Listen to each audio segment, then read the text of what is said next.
everybody on the stage? Yeah, I think everybody gets on the stage. Is that the way? He said just take any seat. Yeah.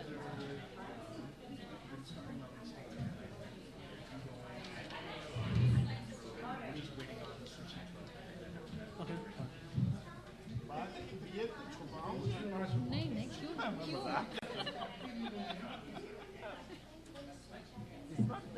आप इधर रख लें है ना table पे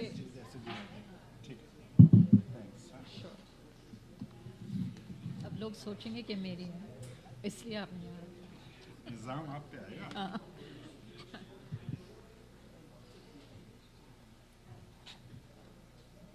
Starting soon, don't worry. चश्मा सबसे अहम चीज आजकल मुझे तो I need long sighted तो मुझे तो कुछ नजर नहीं आता which is fine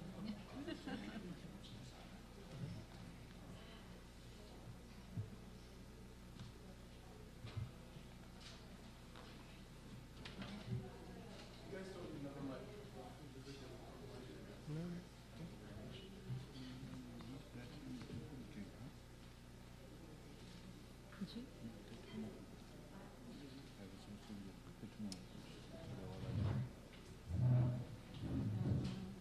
हाँ this is small crowd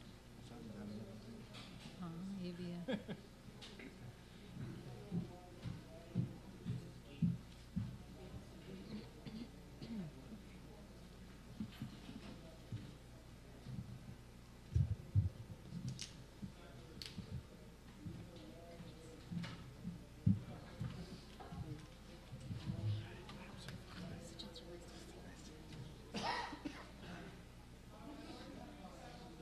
Okay, everybody, we're going to start now. So thanks for sitting patiently, and I hope you've all got refreshments. Good evening. My name's Siraj Ali, and I'm the admin of the Eqbal Ahmad Facebook fan page. I hope you can all hear me. So speak a bit closer. Okay. So, yeah, okay. Do this a lot, as you can tell. Yes, my name's Siraj Ali, and I'm the admin of the Eqbal Ahmad Facebook fan page, unofficial. So thank you for coming out tonight and supporting the event. I also want to give a big shout out and hello to those people around the world watching this event on live stream. And some quick also thank yous, because I'm the kickoff for the before the chairperson takes over. Some big thank yous to some people who can't be here tonight. Dora Ahmed, Iqbal's daughter, who helped a lot in planning and setting up this event. Margaret Cerulio, Yogesh Chandrani, Robin Vargas, Kel Trossi, Bina Sava, and Meredith over at Columbia University Press, who helped with getting the flyers over for the book, and all the contributors and participants to tonight's event. My job is actually to introduce you to the chairperson for this evening. In finding the person to chair for tonight, we were looking for an individual who is a big constituency, a big orientation for the page, namely new generations engaged in various ways with contemporary struggle and contemporary activism. Furthermore, somebody who has who's had an initial exposure, an initial introduction to Eqbal Ahmad and wants to learn more, explore more the work and legacy of Eqbal Ahmad, past, present and future. So the individual who we found to fit that role, luckily, and agreed to take this role of chairperson is Connor Thomas, the gentleman to my left. Briefly about Connor, he's a social justice participant in New York working on popular education, demilitarising and depolicing universities and neighbourhoods, and cultural actions against gentrification and sexual violence. He studies and works in the City University of New York and lives in Brooklyn. So just before I hand over to Connor, I have a final request.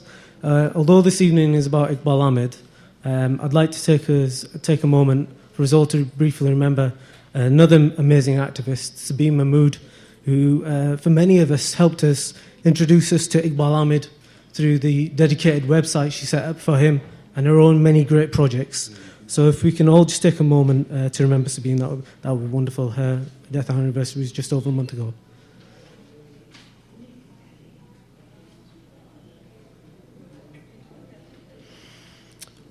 Okay, then, thank you very much for your time, and now I'll hand you over to Connor and wish you a great evening. Thank you.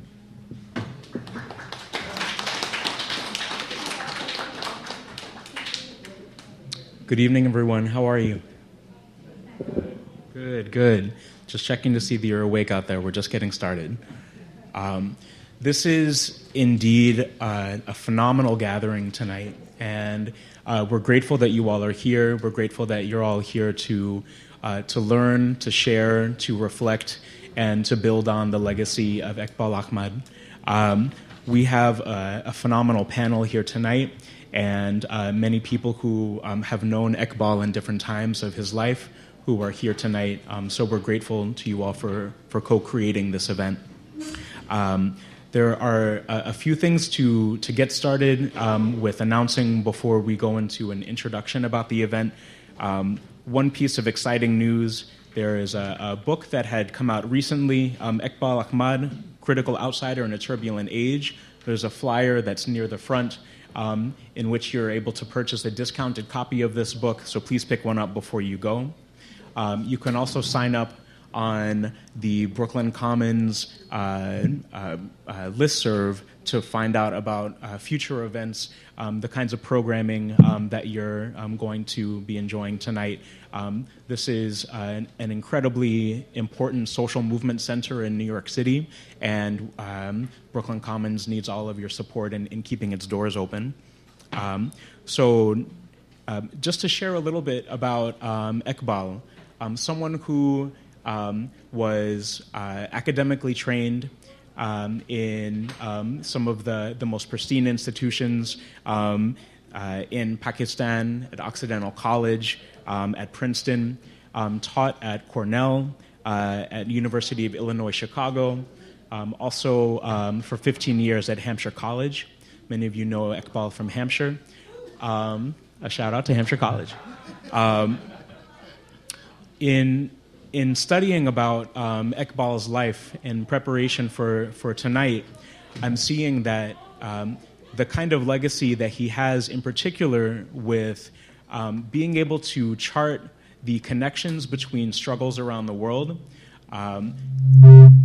He had a prescient kind of way to show the organic links between Algeria, Vietnam, South Africa, Palestine, Lebanon, Iran, and constantly was imploring people to make these organic links in order to build struggle, to respond to the kinds of militarism and challenges that people were experiencing in these different parts of the world.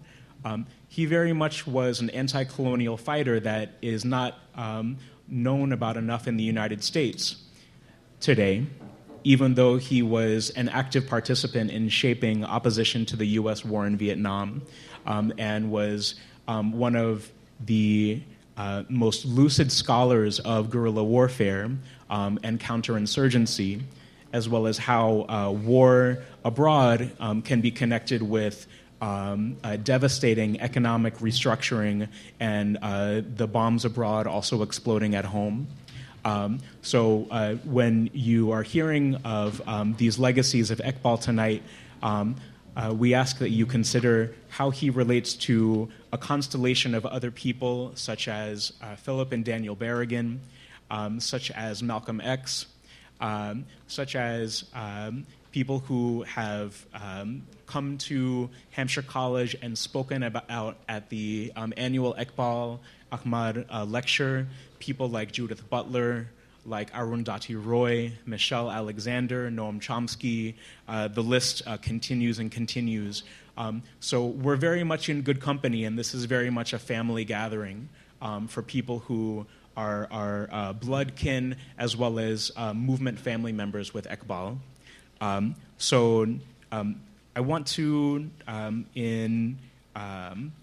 first, just sharing who will be having to speak tonight about Eqbal. I will be just sharing a little bit about the people who will be on this panel, and if you'll excuse me one moment.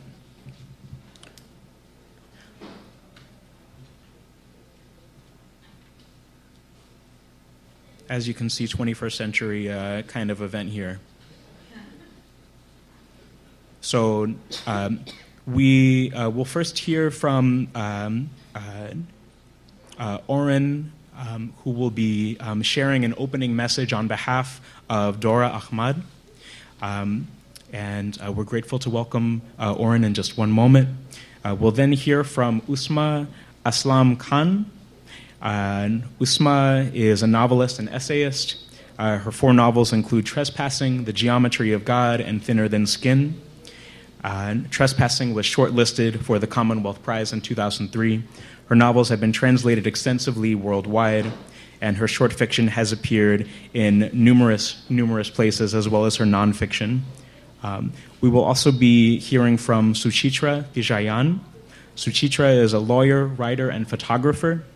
Trained as a barrister and political theorist, she previously worked for the UN War Crimes Tribunal for Yugoslavia and Rwanda.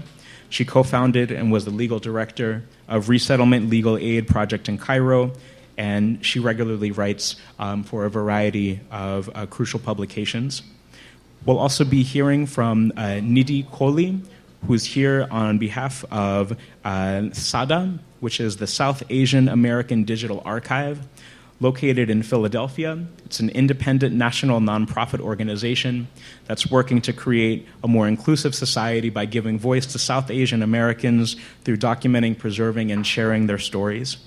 And last but certainly not least, we're grateful to have Zulfikar Ahmad. Zulfikar is an independent scholar and activist based in New York, focusing on issues of peace and justice in South Asia. He has worked in both the private and nonprofit sectors, including as director of the South Asia program at the Nautilus Institute for Security and Sustainability. Zulfikar is the president of the Eqbal Ahmad Foundation, a private organization working primarily on issues of education, security, and peace in South Asia. He holds a master's degree in comparative politics from the University of Chicago. Just to, in this being a family affair, let's give a warm welcome for everyone who's here today.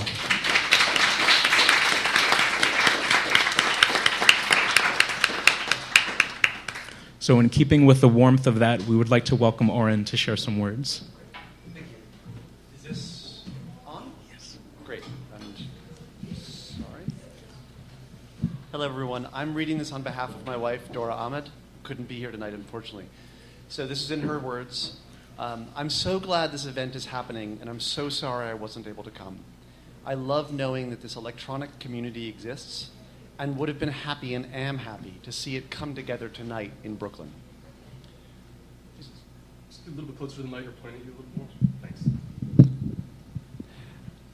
During the various cataclysmic events that came after my father's death in 1999, the U.S. wars in Afghanistan and Iraq, the 16 years of unlawful imprisonments in Guantanamo Bay, the constant drone strikes in Afghanistan, Pakistan, Somalia, and Yemen, and the rise of the Islamic State in Iraq and Syria, people have frequently asked me what he would say about any of these events. I've never pretended to have any of the answers. The answers lie, rather, in his writings, so helpfully made available by Yogesh Chandrani and Margaret Cerullo, among others, and in the communities like this one that he inspired. So I trust that this group tonight will keep analyzing as well as acting, because as everyone here knows, there's no point thinking without doing, as well as eating, drinking, arguing, and appreciating one another's company. Thank you and have a great night. Love, Dora Ahmad.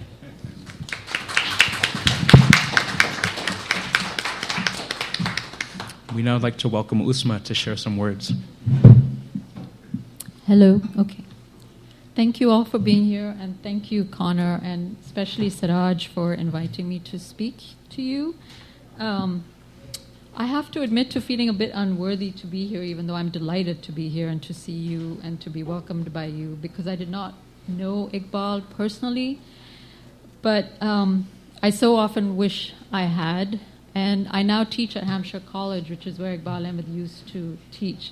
So I hear about him all the time and feel very envious that I didn't know him personally, because I keep hearing about his wonderful smile, his wonderful cooking, and I never got to share any of that. So I feel both very honored and somewhat jealous at the same time. I did agree to this kind invitation because though I did not know him personally, I did hear him speak in Islamabad many, many years ago when I was still a teenager and didn't know who I was hearing. But ever since seeing him and hearing him in person, I have been reading him, and he has been a huge inspiration to me and hugely influential to my own thinking as a writer, my own awakening as a citizen of the world. His mind, his heart, and his genius at drawing connections between literature and history, between poetry and politics, between racisms and classisms and power struggles across the globe, continue to be a way for me to anchor my own bewilderment and frustration in this, to quote Christopher Hitchens, dull era of the parochial left. How I wish he were with us today to repeat, for instance, what he told David Barsamian in an interview in 1998, and I quote him, "Terrorism is not without history. All social phenomena have historical roots. Nobody here is looking into historical roots of terror." It is these collections of interviews, and I brought them with me, called Confronting Empire, that remain for me the most intimate insights into Iqbal's beautiful mind. The easy conversational style is when he is at his most palpable and when his knowledge is so awe-inspiring that you can't believe you're in the presence of just one person. It feels more like you're in the presence of a multitude of beings. So, like Dora, and so I think like all of us, I feel the best way to remember him and to honor him and to continue his legacy is to repeat his words, because his insights in his words are really what we're here to celebrate. So I want to share moments in their conversation that for me encapsulate why Iqbal remains the nonfiction writer I turn to most and why he is as relevant today as he was during his lifetime. A quick aside, I apologize for referring to him as Iqbal, even though I didn't know him. There really is only one Iqbal, and I agree with Sumaya Qasim Ali, who said this in one of the zines that I read that Siraj gave to me, was, there is only one. So referring to him as Ahmad feels like Ahmad could be anybody, but Iqbal is just one person. There are, of course, two Iqbals as a Pakistani. There's the Iqbal with an E and the Iqbal with an I. And they're both phenomenal. So I feel like saying Iqbal is talking about people of that stature. So that's how I will refer to him. As many of you may know, Iqbal lived in Algeria in the early 1960s. His involvement with the National Liberation Front helped to shape his understanding of anti-colonial struggles worldwide, and he became a passionate anti-Vietnam War activist and a passionate Palestinian rights activist. In one instance, Iqbal is describing for David Barsamian a talk he gave in 1968 on these struggles, and Barsamian interrupts him. So I'm going to quote. Barsamian says, "Back up a little. How did you feel in terms of authenticity and authority as someone born in India, migrated to Pakistan, educated in the United States, goes to Algeria to be talking on these kinds of issues to an American audience? Did you have any kind of hesitation there?" End quote. Iqbal's response was quick and resolute. "I never hesitated. I felt that racism was a universal question and the fight against racism was a universal challenge." Iqbal's deep and consistent belief that anyone who is passionate about justice has the right to fight for it in our own way, that we don't need permission to do this regardless of where we live, is one of the reasons I continue to not only be so moved by him, but to need him. We need him. This question of authority and authenticity, as I think those of us who are not white, and I'm not dissing white people, but I am saying, we get asked this question all the time. Brown writers, black writers, what gives you the authority to speak on this subject? As if, whites are just experts, but everybody else has to justify it, and constantly justifying it, which puts us in a corner and which makes us collaborate in our own silencing. So I really, these are the words that I keep turning back to, and if only there were more of us pushing for this, that we don't. Racism is a universal question. The fight against racism is a universal challenge. He embodied in mind, spirit, and deed, as he has called it elsewhere, quote, consciousness of international solidarity. Consciousness of international solidarity. We happen to be living at a time when the frame within which to talk about freedom and justice is astonishingly deadening and narrow. If you are for freedom, you are for Charlie Hebdo. If you wear the veil, you are against freedom. If you voted for Obama, you can't be racist. If you voted for Obama, you stay silent about Obama's wars, and on and on. The goal is to squeeze us into a pre-approved idea of what freedom, racism, and sexism mean.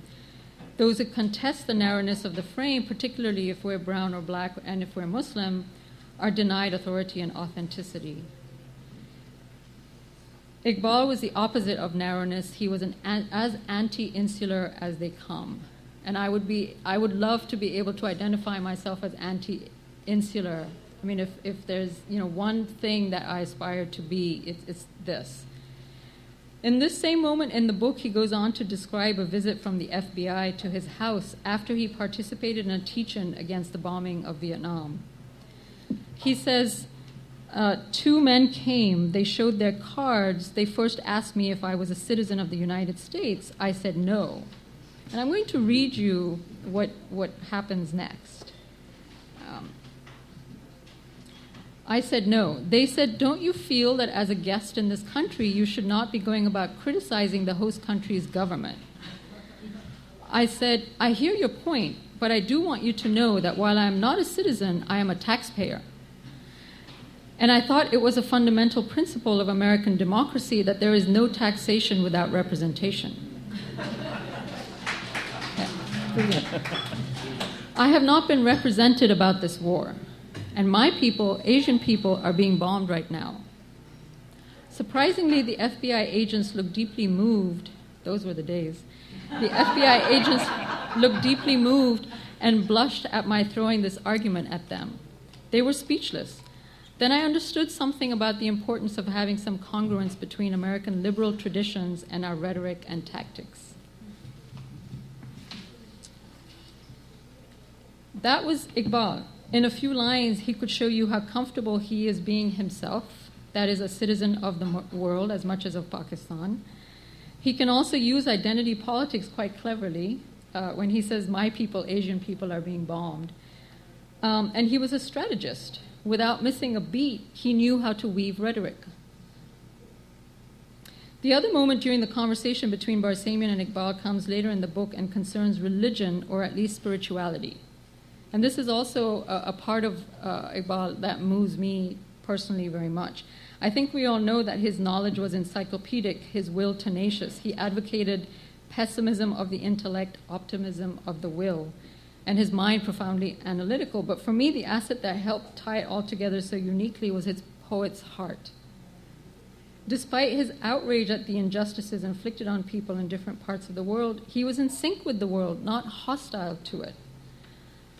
In this, he was different from many intellectuals. It's important to remember this in dark times when it's tempting to stop resisting and to instead shrink in a corner angrily. He did resist always, but he didn't draw lines or corners between himself and others based on a belief that he was superior or a belief that he could never be understood. The way he stood up to the FBI reveals this too, I think. He was polite. Resolute but polite. He argued and argued, but he did not dictate. And there's a fine line there, and he was able to understand that. He did not lose composure. Though he was staunchly secular, he was deeply passionate about Sufism, and I think that sort of fed into his approach to life. He distinguished between mazhab, religious ritual, and ruhaniyat, which is religious essence. He says, I think I am a Muslim in that I am not at all concerned with form. I am much more concerned with spirit.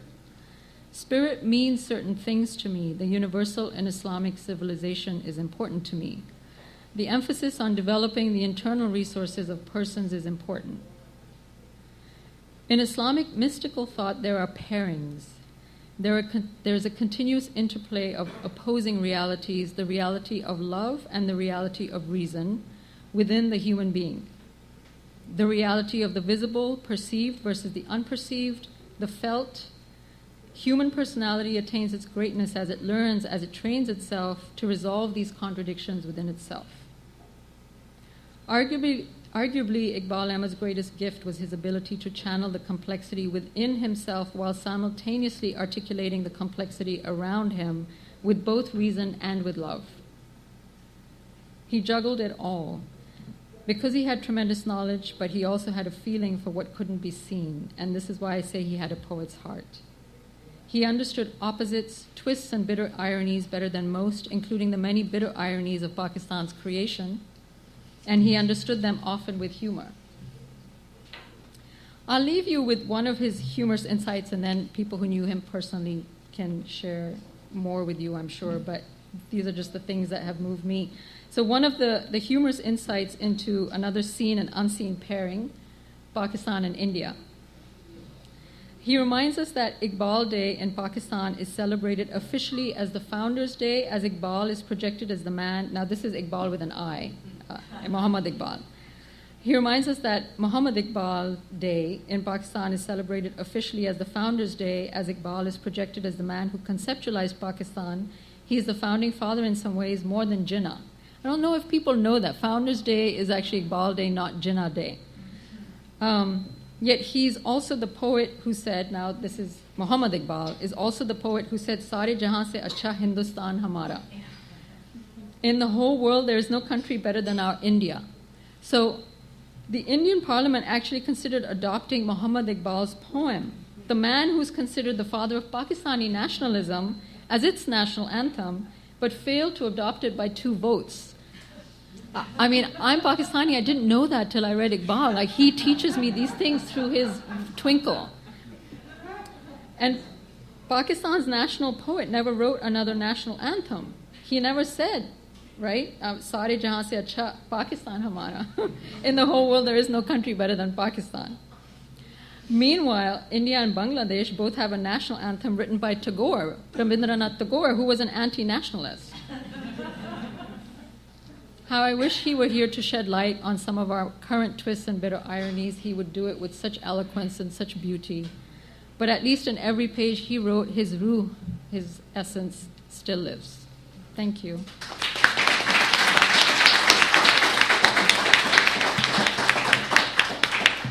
Thank you, Usma.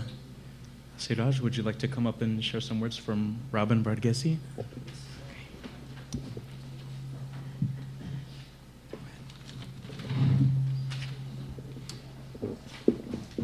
Okay, so as I said, Robin couldn't be here tonight.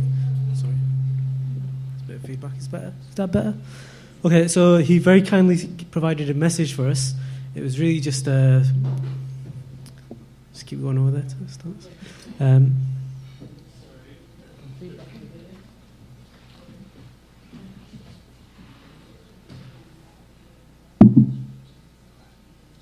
Okay, no feedback now. That's better. Okay, so Robin can't be with us tonight, but he very kindly provided a message for the evening. In case you didn't know, Robin was a student at Iqbal's and also his teaching assistant following on to that. So, do a bit of sound checking. Is that better? Is that better? Can you hear me now? Any words or just that? Okay. Okay. Great. I'll start with it then. So Robin writes, in the fall semester of 1989, I went with some older friends to sit in on a class on the colonial encounter with Iqbal at Hampshire College. I was a junior studying Russian literature and history at the University of Massachusetts, a few miles down the road, and had been hearing stories for months about the class, about him, about the implications of what they were learning for our political positions. Almost all of us were activists, and most of us were active in solidarity with Palestine when it was terribly unpopular to be in solidarity with Palestine. Iqbal's unqualified, unequivocal, and active support of the Palestinians made him an inspiration in our circles from afar. The class proved very inspiring enough that I went on to take the next one he offered, on state and society in the Middle East a year later. The class was part seminar, part salon, part campsite fire stories, part debating circle, all fueled by the readings for the week, the tremble of righteous indignation, a couple of magnums of cheap red wine, but most of all, by his stories, and he writes in brackets, "I'm a storyteller," he said to me proudly once in a whispered boast. Within a few weeks, we were all becoming tight-knit, and a few weeks afterwards, most of us learned an unintended lesson, that narratives can bind us quickly to one another, and that the right one can make a community. And a few weeks after that, it was all over, and no one could but help feel very sad. I graduated that year and went off that summer to what would be the last days of the Soviet Union, during the last Soviet summer that ended with a coup that was more farce than tragedy. I'd gone to get a sense of glasnost and perestroika, and a sense of collapse and maybe rebirth, but mostly I'd gone to decide what field I would pursue in grad school. I came back to Amherst at the end of the summer with the intent of working for a year while applying to schools for a doctorate in some field. One day, soon after my return, I had gone to inquire about a job at Hampshire that had been posted, only to find out immediately that the job had already been taken. I was walking back to Amherst Centre when a car passed and pulled me over. Iqbal got out and yelled out my name. There was always something about the way he spoke that could lift spirits, and his lifted mine. He wanted to know what I had been up to. He was always away in the spring, so I hadn't seen him for nearly a year. I told him of the summer spent in the Soviet Union and that I was now looking for a job as I had applied to grad schools, and I'd just struck out one at Hampshire. He told me to come and visit him the next day. He had work for me. I spent about a year acting as part of his research assistant and part personal assistant. He'd gotten a grant to see what the MacArthur Foundation could do in Central Asia, and he said that he could use someone who could read Russian. It was weirdly fortuitous. He also made Amherst his primary residence in the US and shipped a large number of boxes full of documents, notes, clippings, sketches for an autobiography. I got a good glimpse of Iqbal as a teacher. I'd got a good glimpse of Iqbal as a teacher already, and the year I was working with him, I acted as a kind of unofficial teaching assistant, getting a glimpse behind the teaching curtain too. "Do you want to give a lecture?" he had asked on occasion, to which I said no. I also got a glimpse into his life as a scholar, organiser and activist, but most of all into him as a person. "Why do you have an obituary of Greta Garbo?" I asked when unpacking a box. I'd pulled out a clip of an obituary along those of people I knew to be his friends. A story followed. The 8 very thick files from the FBI that he had Freedom of Information Act obtained, 90% of which had been blacked out, and that served only to tell him that they watched him a lot, started a guessing game of what was hidden behind the ink. There was a radical American discussion about what the fall of the Soviet Union meant for our understanding of history. I told him I didn't buy his thesis of crisis of industrial civilization, and unless he meant an ecological crisis, the concept was unhelpful. In the midst of the interview that had kindly invited me to join, there was a frenzy of what to do when Iraq invaded Kuwait. On the eve of war, I got the chance to see what could only be described as his innate Marxist hunch kicking in. Here was his social science acumen making him into a Cassandra. I felt very discomforted when he said that when he thought the war would last 4 to 6 weeks at most. They won't fight him, he said of the Iraqi army and Saddam Hussein, and that this would begin a decade-long presence of large American force on the Arabian Peninsula.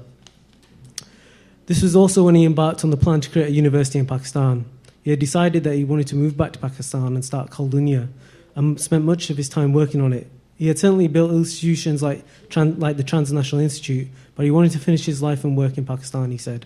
And you could see in him those days full of hope, before Oslo, before Bosnia. What was easy to miss in all of this activity, but could be seen if you shadowed him long enough, was that the politics, the analysis, the strategizing, the institution building were a natural extension of his personal ethics in many ways.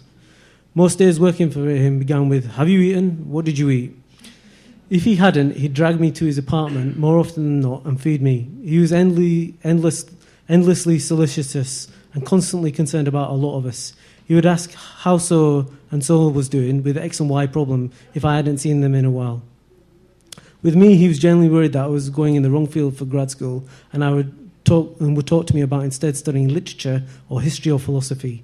I don't remember when, but the realization that all of this concern came from a similar place as his politics was suddenly clear.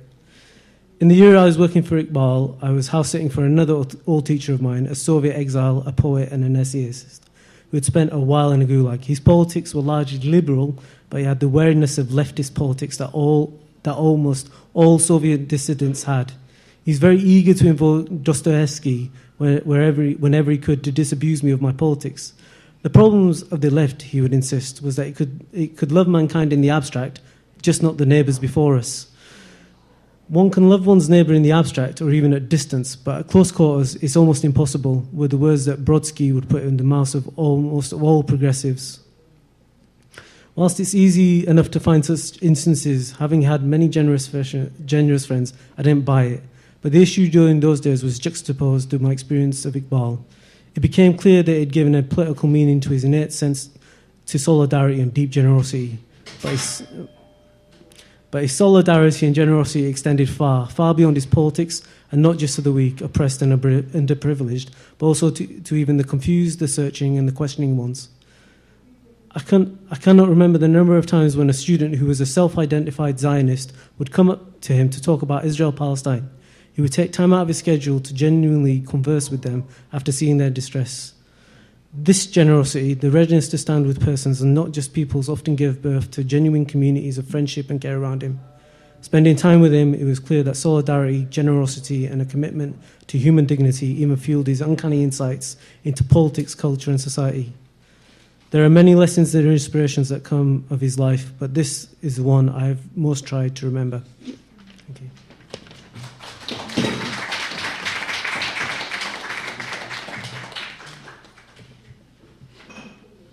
We'd like to welcome Suchitra to share some words.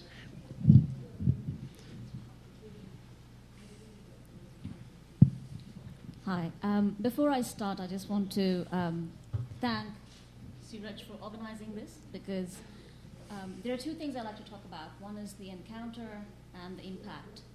But before the encounter, what I really like to say is that, as Suraj initially said, the awareness of who Eqbal Ahmad is not as great as it should be.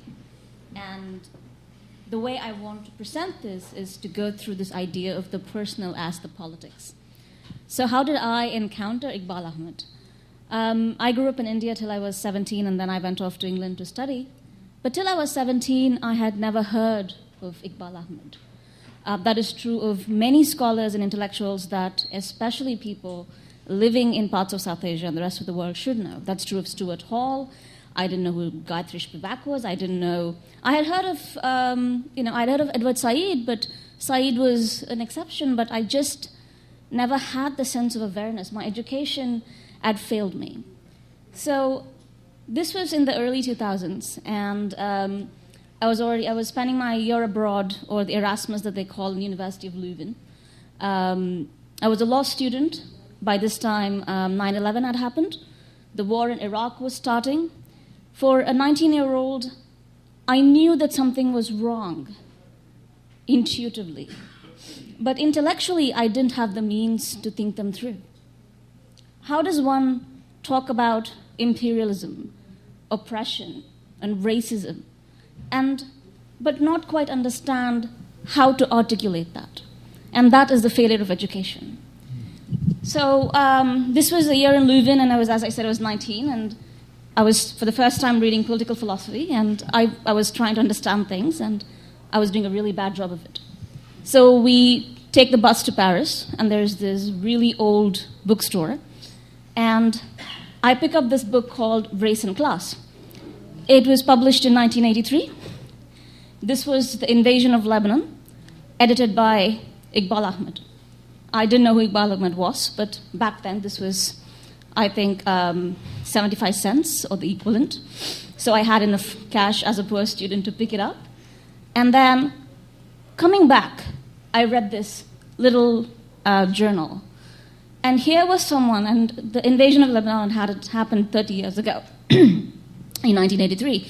So I was reading, of course, Eqbal Ahmad didn't have a lot of text in it. He only wrote the introduction.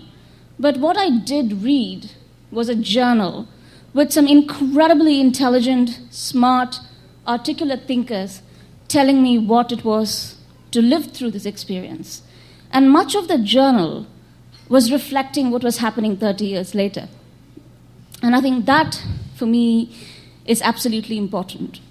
Because before we talk about impact, before we talk about inspirations, I think it's absolutely important that we bring writers and thinkers like Eqbal Ahmad to a new generation of students, activists, and scholars.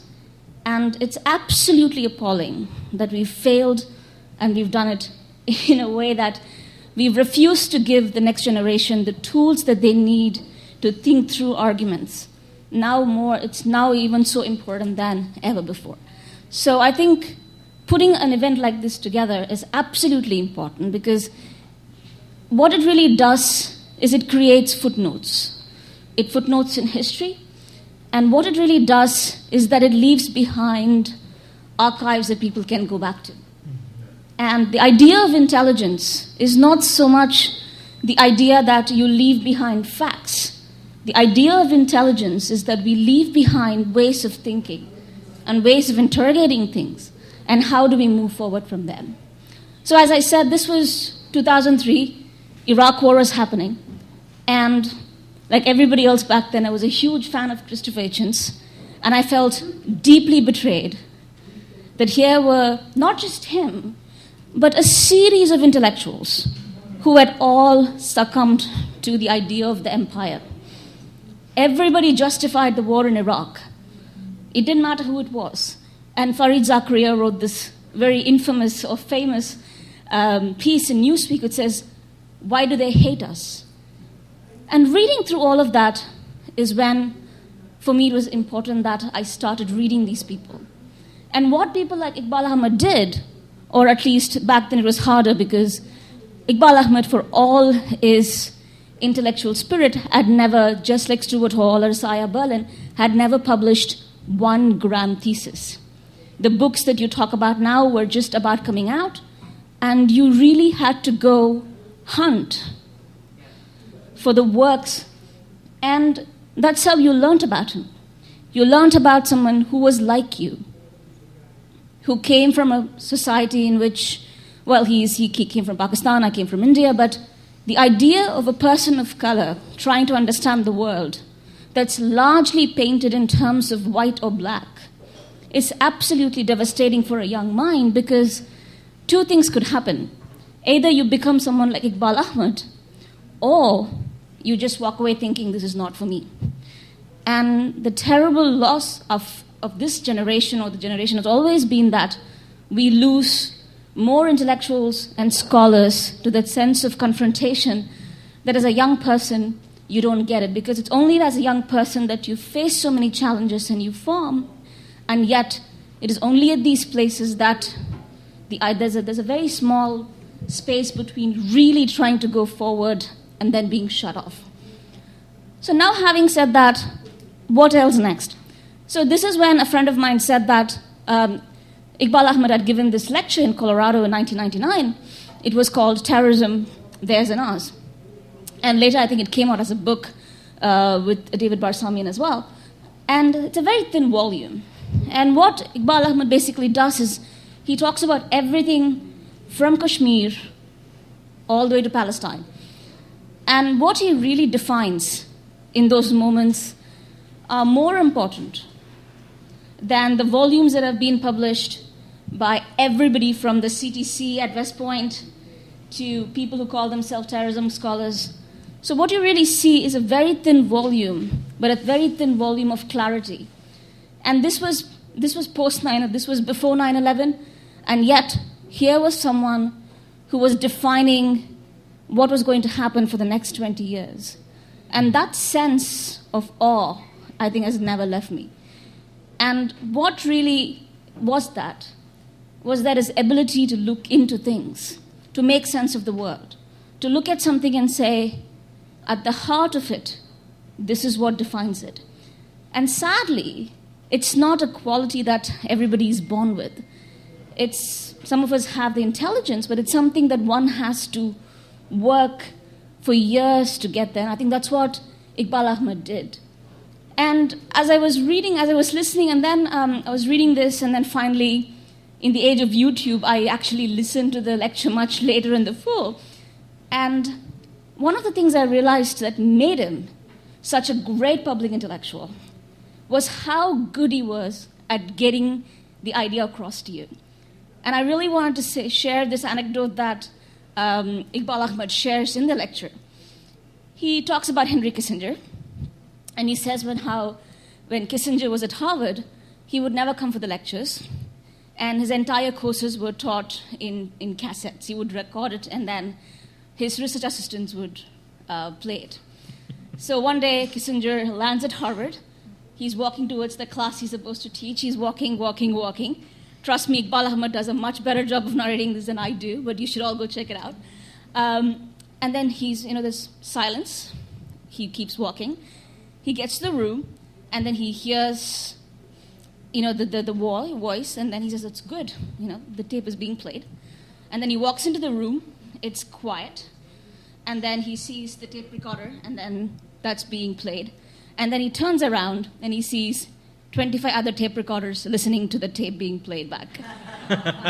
And this is the anecdote that he plays out. And then what this really means is that the idea, he says, is that it's very easy to take young people and make them complicit in the project of the empire, make them complicit in the project of nationalism, make them complicit in the project of racism. But it's easy to get this point across in a very condescending way.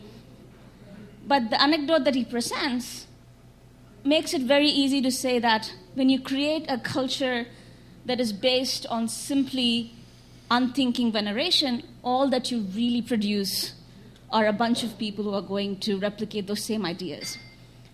So in terms of encounters, I just want to go into things and say, what makes him so powerful today is that, at least in my mind, there are a couple of things that defines why Eqbal Ahmad is so important. Not just for writers, thinkers, historians, lawyers, but even as people who have to live through a time in which things are radically transforming. And I think one of the things that he did was talk about the idea of meaning of the language, and language is important to him. And if you look at his writing, I know that, again, he hasn't produced a magnum opus, but if you actually listen to his writing, if you read the writings that is available, what you really see is how precise his language is. Language is so important, and it's important especially for people who indulge in activism, people who indulge in trying to create change, even if it's really small, because often the language of the empire, the language of oppression, is the language that you use.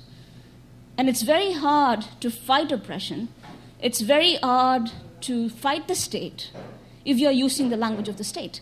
And I think what is understudied, and somebody who is way smarter and way more accomplished should invest, is looking at the semantics and the syntax of the language that Eqbal uses. And he uses it so eloquently. And when you talk about Kashmir, when he writes about Kashmir or Palestine, the words are precise. You would never actually hear Eqbal say things like, "Oh, this is contentious." Because when you say something is contentious, what are you saying? You're saying that you're refusing to take a stand. Right? So I think that's incredibly important. Second is the idea of definition. And he would always say that it's absolutely important to define something. Defining something means you take a stand. You take a stand for yourself, you take a stand for the society, you take a stand for so many things.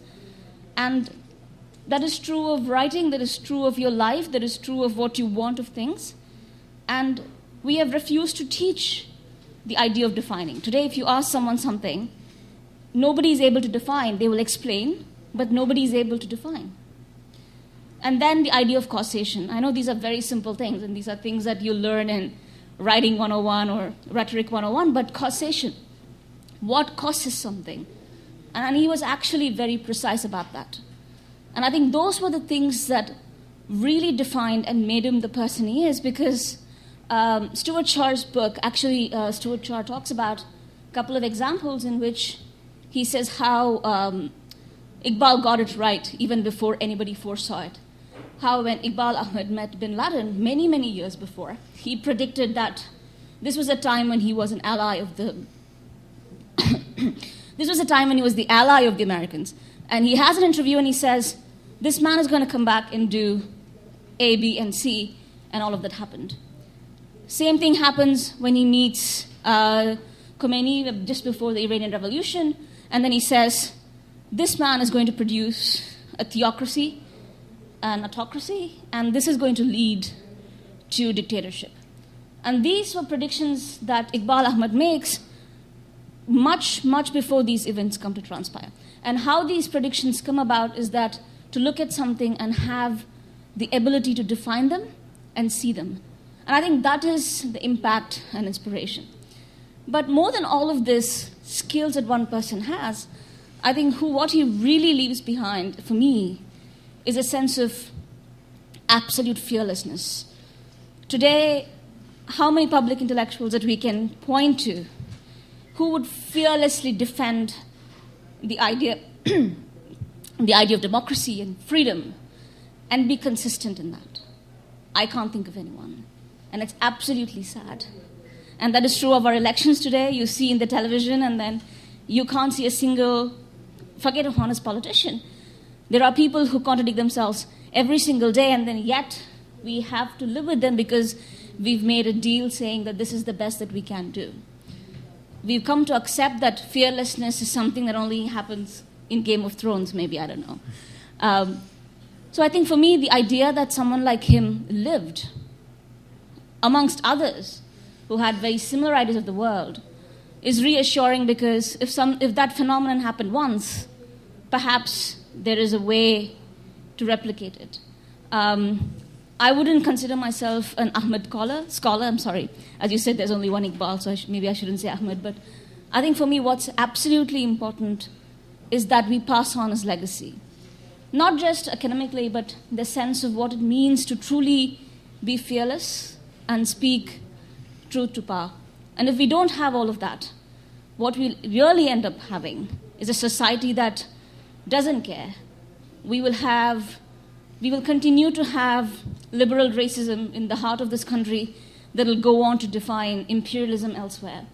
And this kind of export would go on to survive not just in this country, but everywhere.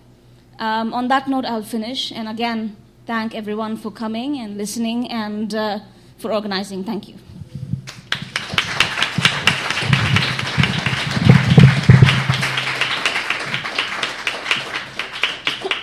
Thank you, Suchitra. Everyone, are you still with us? Are you still with us? We're grateful for it. We're now glad to hear some words from Nidhi with the South Asian American Digital Archive. Thanks, Connor. And thank you, Siraj, and fellow speakers for inviting me here tonight. I'm honored to be here, and as Connor said, I'm here to speak about SADA.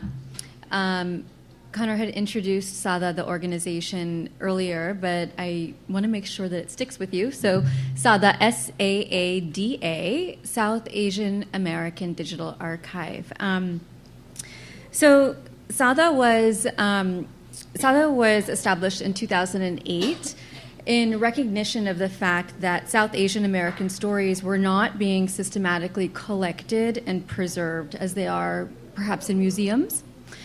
The mission of SADA is to gather, preserve, and make easily available stories of South Asian Americans. These are stories that are underrepresented in media, in schools, in textbooks, basically in our collective memory, and as a result, in general conversation.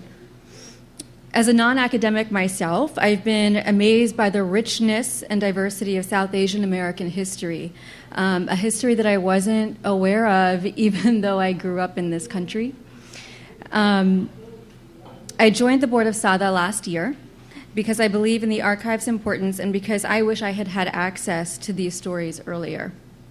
So as you just said yourself, I felt like my education had failed me in not providing these stories as I was developing my own way of thinking about the world and the South Asian American community's place in it. So whose stories are we talking about? South Asian Americans residing in the U.S. who trace their history to Bangladesh, Bhutan, India, the Maldives, Nepal, Pakistan, Sri Lanka, and the South Asian diaspora communities across the globe. Approximately 3.4 million South Asian Americans reside in the U.S. So if we take that number and make it a little bit more accessible, you could say about 1 in every 100 Americans trace their history to South Asia. The co-founder and executive director of SADA is Samip Malik, and he wasn't able to join us tonight, but as he and I were talking about tonight's event, he shared a quote with me that he often references in his own talks about SADA. And he uses it to emphasize the importance of knowing and accessing our own histories, and I'd like to read it to you. A community without its records is a community under siege, defending itself, its identity, and its version of history without a firm foundation on which to stand. This is a quote from Jeanette Bastien, who's a professor and director of the Archives Management Program at Simmons College. Professor Bastien's research is on the U.S. Virgin Islands, which was once a Danish colony, and then in 1916 transitioned to an American territory. With that transfer, most archival records were removed to either Denmark or the National Archives in the U.S., and this meant that those living in the Virgin Islands did not have direct access to their own community histories for nearly 100 years. Sebastian's research, I think is fascinating, is to look at the impact of not having access to a community's history on the people in that community.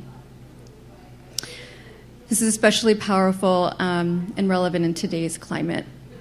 So important stories of individuals like Eqbal Ahmad's contributions and experiences that have shaped this country, influenced our thinking, are underrepresented even today.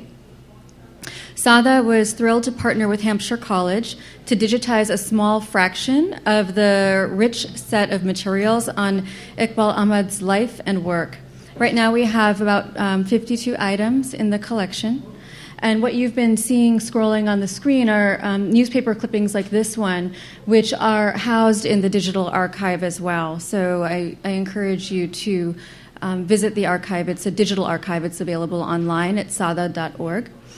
So some examples of the clippings that have been flashing on the screen and that exist in the archive are a clipping announcing the opening of an office to defend him during his indictment, with a list of his supporters and related quotes in support of him. And this was published in March 1971 in the Hyde Park Kenwood Voices. Most of the pieces in our archive right now are centered around that time frame in early 1971. Another example would be a clipping announcing a talk that he was giving on Vietnamization in the Chicago News, and that was published March 29th, 1971.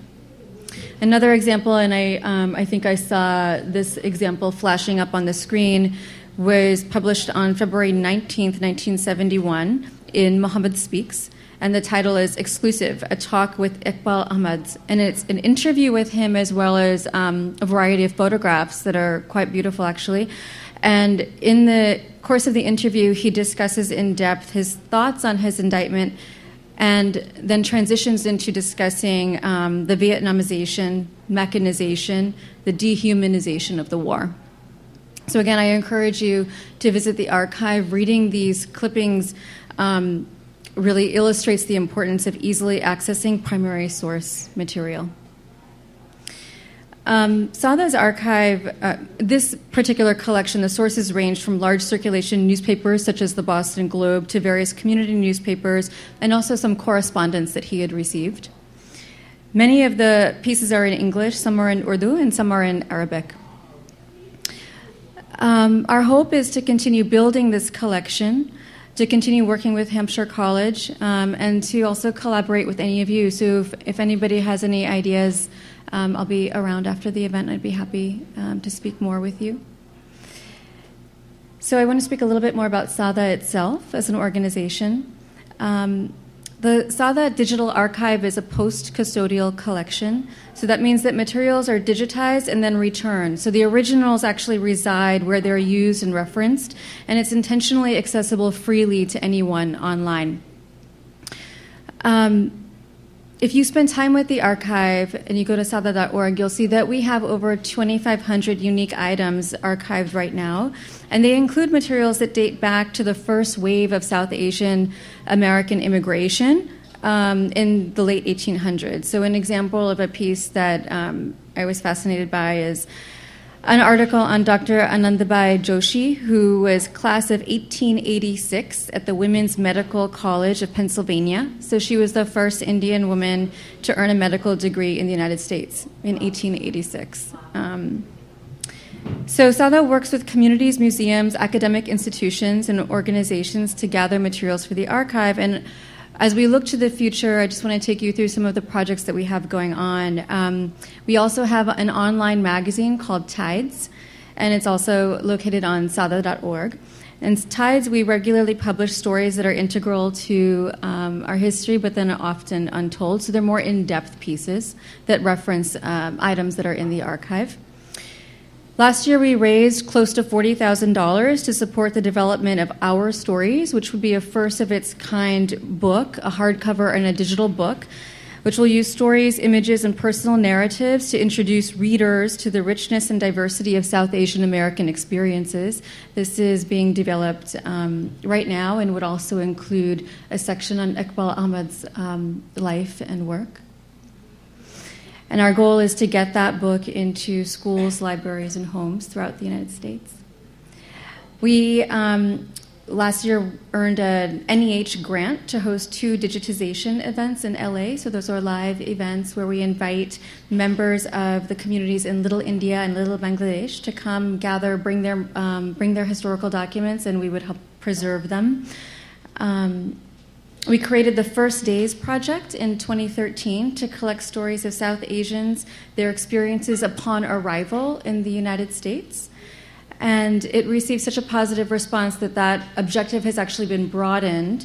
So for the First Days Project, which is an online site, is now open to immigrant stories of immigrants' first experience to the U.S., regardless of where they come from. So people who've immigrated from all over the world. Sorry, a little bit of feedback.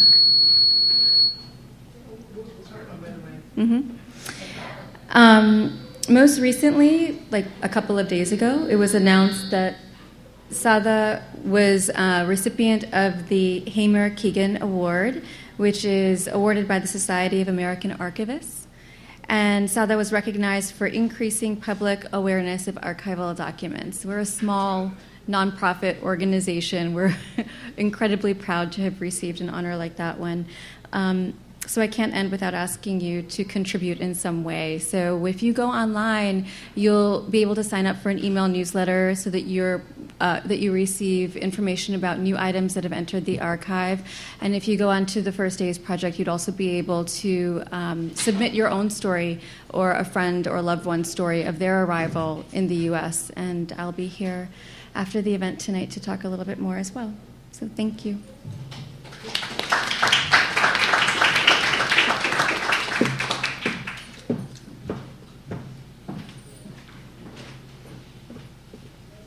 And now we'll get to hear a little bit about the Eqbal Ahmad Zine project and fan page future collaborations.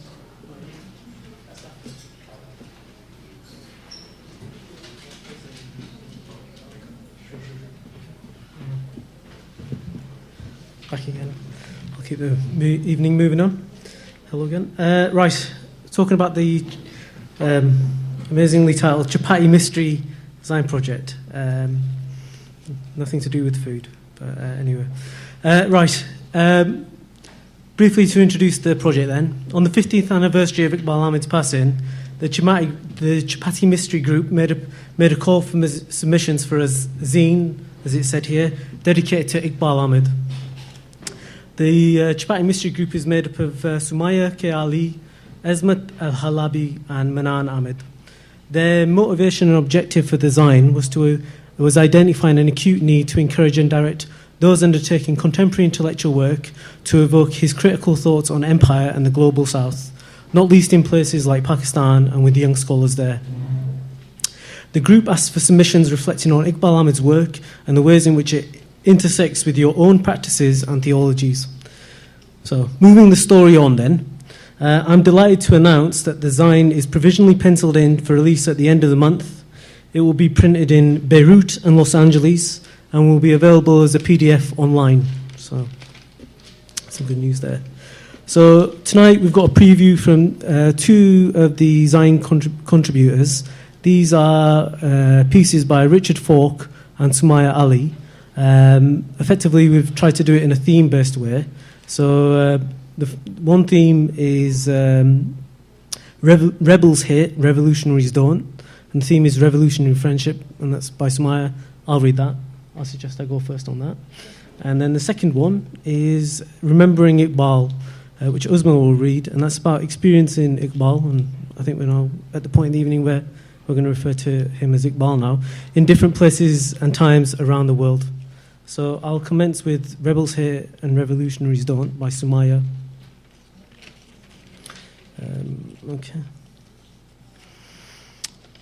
So you get the full version at the end of the month if you keep your eye on the website, on the Facebook fan page, and on Chapati Mystery. So Sumaya writes, I am sitting in a sun-filled Beirut apartment, poring over the handwriting of John Berger. From an archive at Hampshire College has surfaced a brief series of letters addressed from Berger to Dear Iqbal, dating from 1976 to 78. There is only one copy of a letter travelling the other direction, written not in Iqbal's own hand, but hastily dictated to a typist with an apology and a promise of more.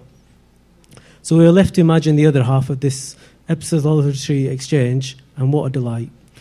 Berger's words move from poetic reflection to personal inquiry, from gentle apologies for changing several travel plans to excitement at discovering the work of Tayyab Saleh, from suggestions for a publication on torture to a sketch of a device used to pick blueberries in a village in the south of France. When Eve Berger is born to John and Beverly, Iqbal sends a gift of some small shirts. Eve often wears one of your beautiful shirts, and every time it is like a message from you. An elaborate, carefully stitched message celebrating life, comes a later response. The gestures of this exchange are those of a single sentence, with which Berger often concludes, I embrace you. In another, written in 1977, he writes, I have the feeling that the world is moving into another century, not the 21st, not even with a number, because it's algebraic. Let us stay close, my friend. The admiration for Iqbal is unmistakable. With regards to scholarly acquaintance, Berger writes, he says he is a friend of yours. I'll happily see him if you say so, otherwise not. But I'm most struck by the immensity of this love. The short letter above is sent after concerns regarding Iqbal's health. It's a promise of understanding turns out to be prescient, for 6 days later, Orlando Letelier, director of the Amsterdam-based Transnational Institute that Iqbal co-founded and first directed, and that was funded by Berger's research and that was funding Berger's research at the time, was assassinated with a co-worker in Washington. Iqbal, wrapped up in what he later describes as the sorrow, anger, and activism with which he met the assassinations, does not reply Berger until late December. In between, Berger writes another letter in which he conveys his own concern for Iqbal's well-being, particularly in light of the devastating events. It occurs to me that perhaps for some reason I have angered you. My latest letter? Yeah, I was worried about you, and what are friends if they don't speak out? In 1976, Iqbal was approximately, his precise birth year is unknown to himself, or so he maintained, 43, and John Berger was 50. Their letters are frequent, sometimes multiple in a single month, both work-related and personal. They are, over the years, writing, organising, travelling, and grappling with questions of solidarity, armed resistance, international movement building, and political analysis with an urgency that feels it is a fire burning. Distance opens for the two a common language. It is a friendship that makes speech possible. Writing in 1995, Berger spins a tale that is said to have begun when he and Iqbal were cutting vegetables for a curry. It is told as Iqbal's partition story. At the age of 13, armed with a hunting rifle from his elder brother, Iqbal joins a column of refugees walking to Lahore. He earns respect for his marksmanship when the group is attacked one night. Eventually, an opium-addicted an opium addict named for us as Musa, whom Iqbal has deemed earlier a miserable figure, becomes leader of the group. Musa sets pace and settles disputes over the course of a grueling journey that sees the thousand-strong caravan decimated to some hundreds of eventual survivors. 7 months after eventually arriving in Pakistan, Iqbal finds Musa hunched over, begging on a Lahore sidewalk. The man is unable to respond or recognize Iqbal. Iqbal, Berger tells us, goes home and weeps, reviews in company for 3 days. Then he took the decision to become a revolutionary, a decision he never renounced. And so concludes Berger's piece, somewhere between fiction and memory, a story once shared amongst friends and now given into public. It is an encounter that demands of the reader a response. Iqbal's desire to tell the story to a dear friend and Berger's desire to frame it as so central to the narrative of Iqbal's life seems telling. In doing so, the two insist that it is only in relation to others, particularly with whom some intensity of life experience is shared, that one learns what it might to aspire to revolutionary social change. So then, what is the task of revolutionary friendship? The question, it seems, is tied to a much more difficult demand, that of imagining interpersonal relationships outside the logics of modern individualism. If one of the effects of capitalism has been to turn communal relations based on proximity into a set of impersonal exchanges that characterize contemporary life, then it is our task to remember that other forms of sociality still exist, that people are still remarkably giving, that the delight of good company is an experience with no substitute, and that not only is the personal political, but the political itself is deeply personal. It is in the enormity of Iqbal's spirit, the consistency of his generosity, and the unapologetic intimacy of his comradeship that we might appreciate how personal legacy can so thoroughly embody a radical orientation. A simple truth, no doubt, but if the stories that remind us, I once stumbled across Edward Said's copy of John Berger's Art and Revolution in the Columbia University library reading room that now houses Said's personal collection.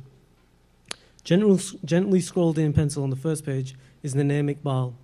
No doubt there are similar books scattered around the world, gifted or once borrowed, with expectation of return, reminders of the exchanges that produce these small heroes of our times. Thank you.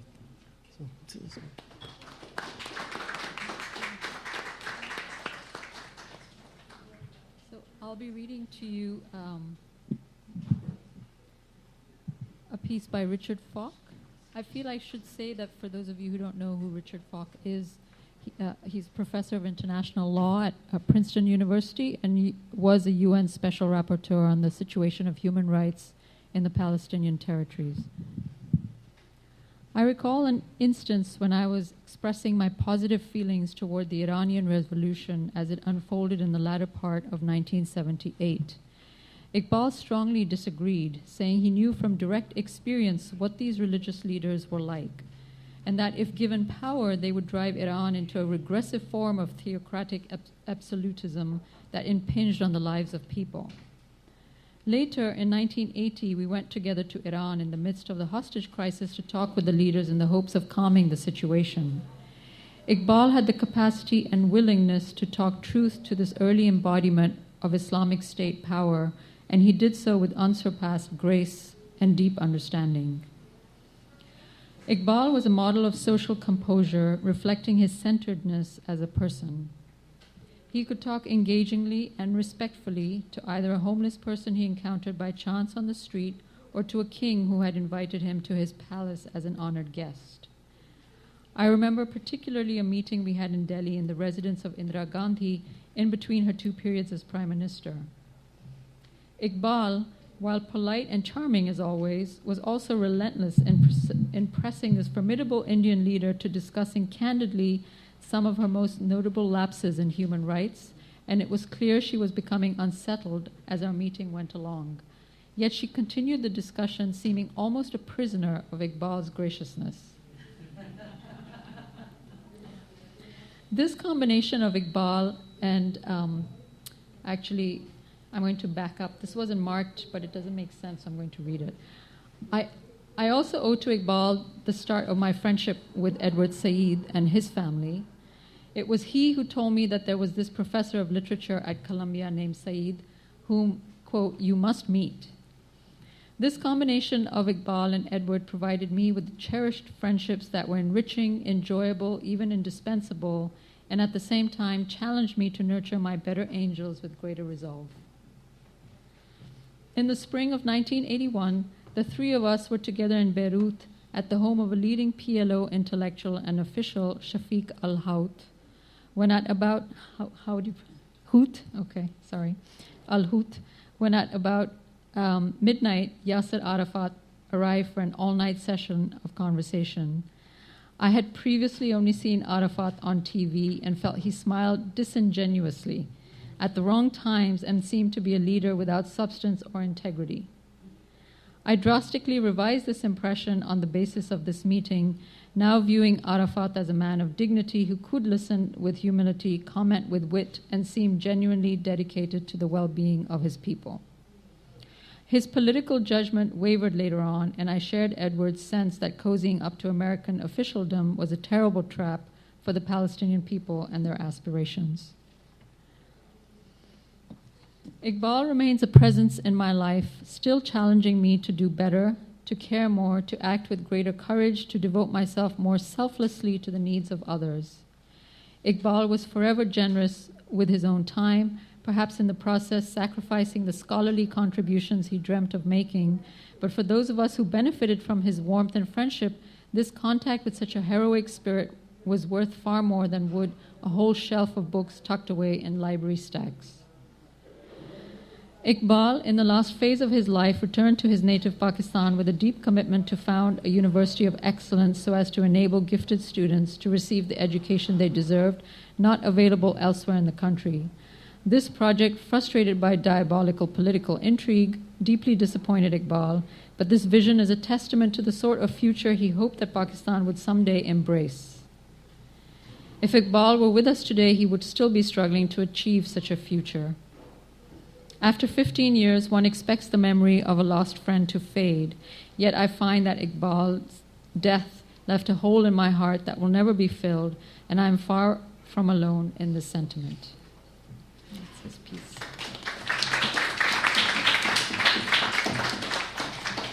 And finally, we welcome words from Zulfikar. Thank you.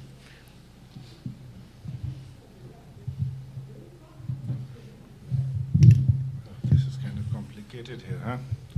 Anyway, so first it's really wonderful, and thanks Siraj and all for doing this. And what is really, really wonderful is to see so many young people here. I'm actually surprised because I thought that there are not too many young people left who read Iqbal. Anyway, so but before one thing, I think Mr. Richard Falk, in all his travels with Iqbal never drove him anywhere. Never drove him. Yeah, otherwise his opinion will be different. Iqbal was one of the worst drivers you could ever encounter. I think many a people converted to religion because of being driven by him. It was amazing. I mean, once I was on Amsterdam Avenue, we were on the leftmost lane, and he took a right turn. And a car came and hit him, obviously. I mean, it was an absurd thing to do. And he turns to me and says, Zuli, note down the number, insurance will pay. I said, no, I don't think so. Anyway, so, I mean, that was actually, just to humanize him, his driving was not his forte. Okay? So, actually, what I want to do, and please tell me when my time is up, sure. Is to follow up a bit from what Dora wrote, and for what I'm hearing is to just give a sense of my understanding of where Iqbal's work was coming from, how should we read his legacy, and how do we can potentially carry some of his work forward. Because I saw him both as an activist, as a teacher, as a surrogate father, and in many other hats. So basically, I will look at three different parts of Iqbal. Iqbal as a teacher, Iqbal as an intellectual, both public and not so public also, and finally, and very importantly, an activist. I think as a teacher, what informed him informed his teaching was to give a much deeper sense of history to his student.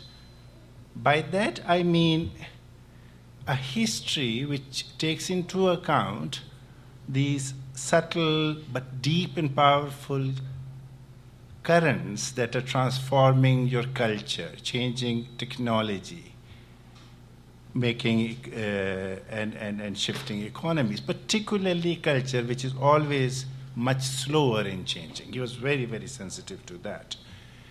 That reflected in the assignments, for example, he gave to his students, some of which were actually detested by some of his students, particularly a blank map of the world in which you had to fill in all the countries with the basic information. I mean, imagine American students having to do that.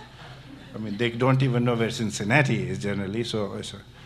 Or, second, he was very sensitive about the distortions that are always there in any historical account.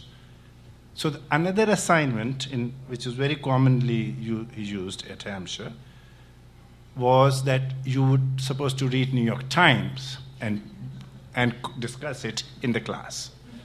And every news story will be shredded to pieces. Totally. Oh, this is wrong, this is wrong. So again, what are the distortions there? Very, very sensitive to that. This whole business also was reflected in, for example, some of the readings that he really liked, and he's made students read. So there's some of them not so well known, like Barrington Moore Jr.'s Social Origins of Dictatorship and Democracy, or Marshall Hodgson's work on Islam, or some of Toynbee's work, or Ibn Khaldun. What all these works share are two or three things. What they share is that they are not histories of kings and queens, of powerful people waging wars and oppressing others. These were histories that understood, for example, Barrington Moore's, that the complex relationship between a peasant and a landlord has contributed fundamentally to the emergence of modern world, and particularly the three different ways it went: dictatorship, democracy, dictatorship, and fascism. Hodgson's work, if you have encountered it, of course, is like that. So again, the point I'm making is that this sense of history is what we need to engage with the world with that kind of a lens, try to. And that leads him to say certain things. So most of us know about the terrorism lecture he gave. But much earlier, for example, during the Vietnam War time, there is a little discussion happened. A book came out called No More Vietnams, where Iqbal was there too, and there was one Mr. Huntington, we all familiar with, and many other experts of all kind. In that whole discussion of very powerful people, everyone said that there will not be another Vietnam, except Iqbal. Why did he say that? Because he went back and he said, this is what the history of US is. Nothing has changed to warrant that it would not repeat the same mistakes again. He referred to a writer he referred quite often to was Morgenthau, who had this idea of this paranoid style in American foreign policy. So, or for example, another thing that we know, many of us are familiar with the Che Guevara's adventure in Bolivia, and he got killed. He went thinking he will bring about a revolution. The idea was that a small military, inspired by the Cuban experience, a small group of people go, wage a war, and general public will rise. A Frenchman called Regis Debray made a whole analysis of that. And Iqbal then wrote a little article called Radical But Wrong. And again, it was basically, look, you have to look at the history of Cuba, where it was coming from, what kind of elite it had, how narrow it was, how dependent it was on the US. And that elite, when faced with the revolutionaries, first thing they did was to pack their bags. I mean, the scene of exit from Havana is still a sort of stories of legends are there. So that was, I think, really important for us to understand that we must not get distracted by, little details but always look at the longer current of history and what is going on. And in that context, for example, he used, for lack of a better word, I will call a lot of agricultural metaphors. US has sown horrible seeds in the Middle East. They will bear bitter fruit. Or that this seeds need soil that is compatible with it, etc. Again, that refers to.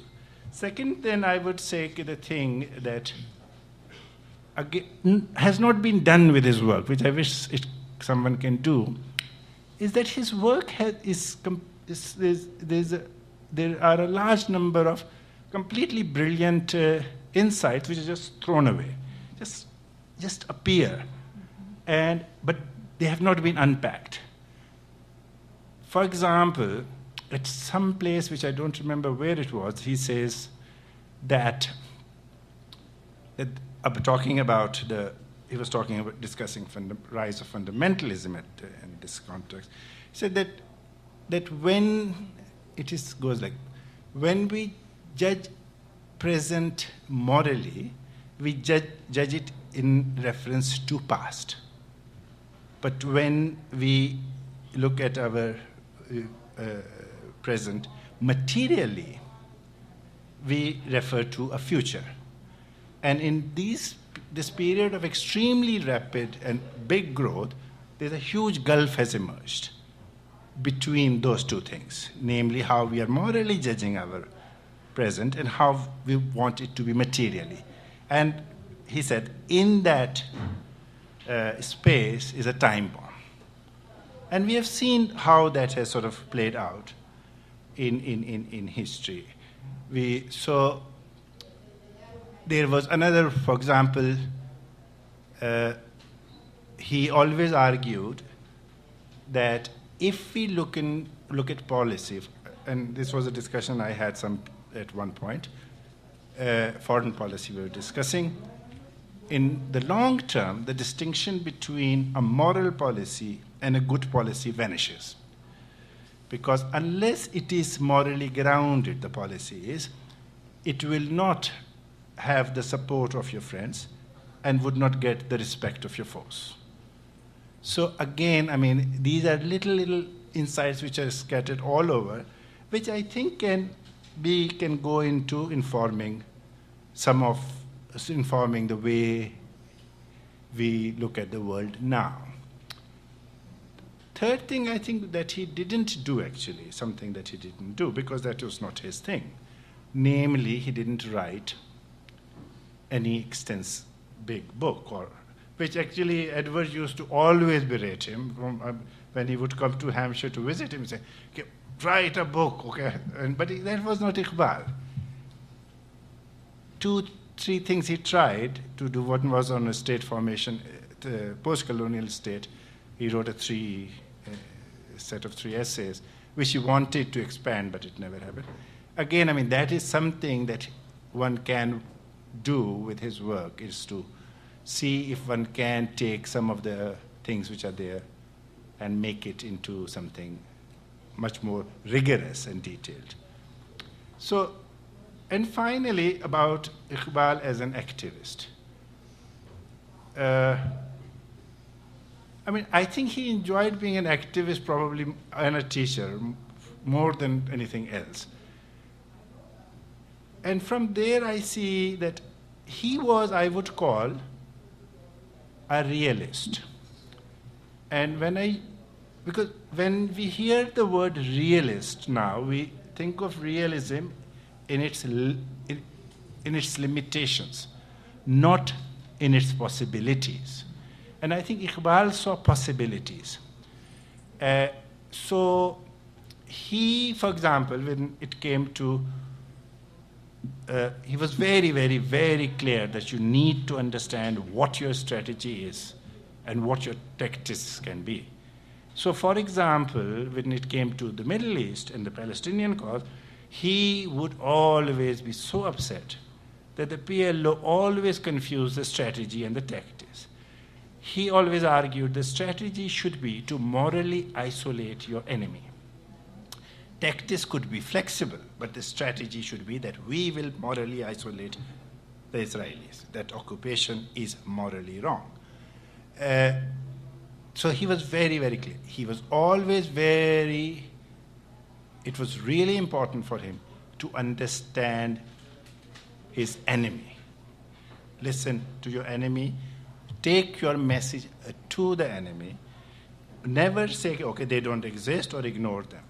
And this actually, this point was not just political, also academically, discussing this, what this character I mentioned before, Mr. Samuel P. Huntington, who wrote this book called Political Order in Changing Society, which part of which Iqbal used in his classes, because he did make one or two very valid points, that in a developing society, if there is a class that emerges and becomes economically powerful but does not have the similar kind of a shake in the power, it will create an unstable condition. Fine, fair. I mean, the rest of it is quite hokey of Mr. Huntington analysis.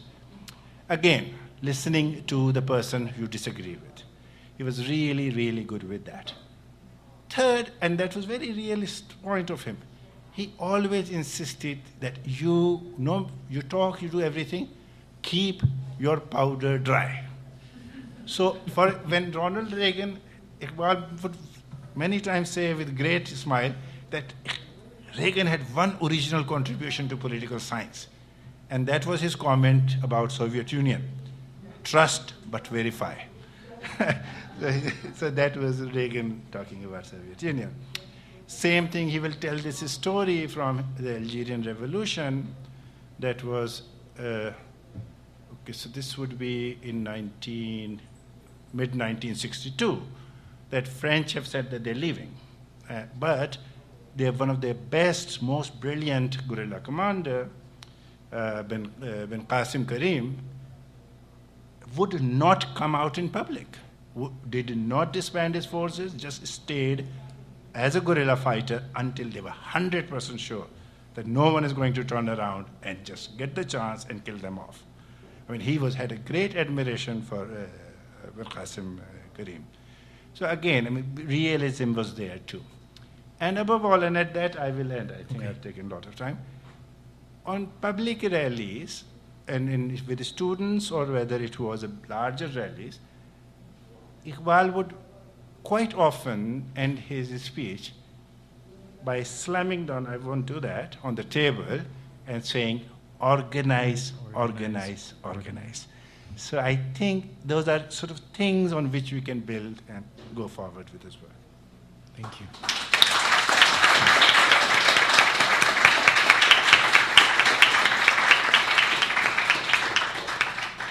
So you all have been so wonderful.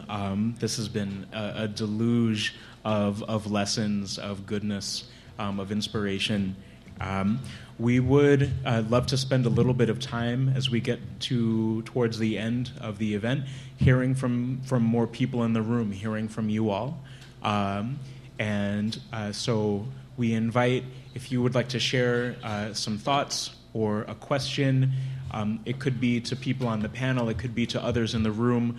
We would really like to open it up and ask for people to contribute in shaping towards the end of the conversation. We have a microphone right here, and so if there's something that empowers you to rise out of your seat and share some thoughts, if you could take a minute or two, that would be helpful, so we can hear from a variety of folks in the room. And something that I like to offer is, some of you may have heard of this, the move up kind of way of sharing, in that if you find that you're not usually someone who will contribute to a group conversation, we welcome you to move up and help by contributing something. If you find that you're maybe one who is usually the first to speak or one to speak often, we encourage you to move up with listening to what others have to contribute. So with that, I would like to welcome folks to share. We've got a little bit of time, and we would love to hear from several people in the room. I can also bring the mic to you if coming up here is intimidating. Thank you. Raise your hand and I'll bring it. Please come up. Just right over here. And if, as someone is speaking, then you feel the wish to also share some words, then you can come up behind and wait to use the microphone too. Please go ahead. I was wondering what was it in his discussion with bin Laden that made him realize that that he was going to end up being bad for the United States, and what he might say about ISIL today, if there are, what the similarities and differences are between ISIL and Al Qaeda, and then I also wanted to ask specifically that thing about being pessimistic intellectually and optimism of the will. Was that his quote or was that someone else's quote? That's his quote. Oh, he said. Oh, he came up with that. It's Gramsci said that initially, yeah. The about having pessimism of the intellect and optimism of the will. Sorry, no, I'm quoting him. Oh, okay, quoting who again? Gramsci, sorry. Oh, okay. It's original to Gramsci. Thank you. So it would be great to hear from several folks before we kick it back to the panel. And I see, looking out into the room, your eyes are all alight. So there are thoughts churning. There are inspirations that have been felt over the last hour and a half. Even if one of you had been a colleague or a student of Eqbal, if there's something that you had read or heard him say in a speech that really resonated with you in your own political practice, we're here again. This is a family affair for us to share about his legacy and how we can continue to shape it. So would welcome people to share your thoughts.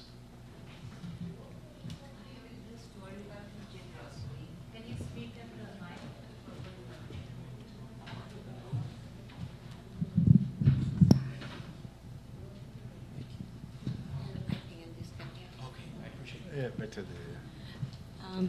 I have a little story about his generosity. There's a friend of mine, Nafisa Hoodboy, and myself. We're both sort of activists, yes. Nafisa was a journalist. And during the first Gulf War, we were both very, very disturbed.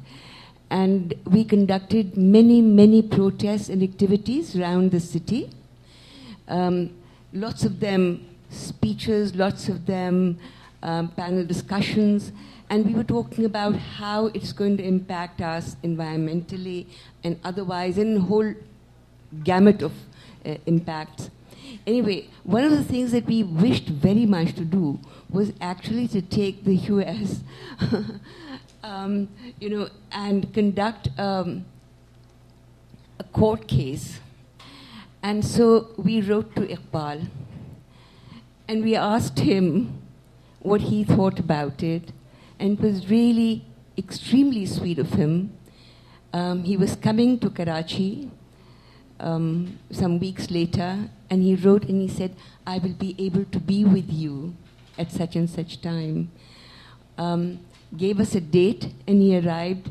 We had a rather large group waiting that time of people who agreed that we should really do a court case. And we were so hyped up about it and were so upset and angry. We had all our points written down. But Iqbal was so sweet that he came to have responded to us. I mean, who were we that he should have responded so beautifully? And he came over to Karachi and he spoke. And he said, all the points that you have written think about them again, you really can't do it effectively. So it's much better not to do something, unless and until you can actually achieve something through it. So it was not that he was dissuading us, but was showing us a way, a path to doing something better. So I just remember that generosity of his in having come to Karachi and having spoken to us activists and said, okay, this is what you can do and this is what you can't do.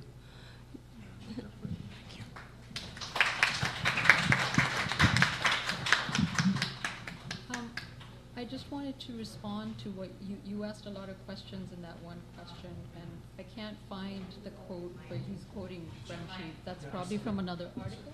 Sorry. Thank you.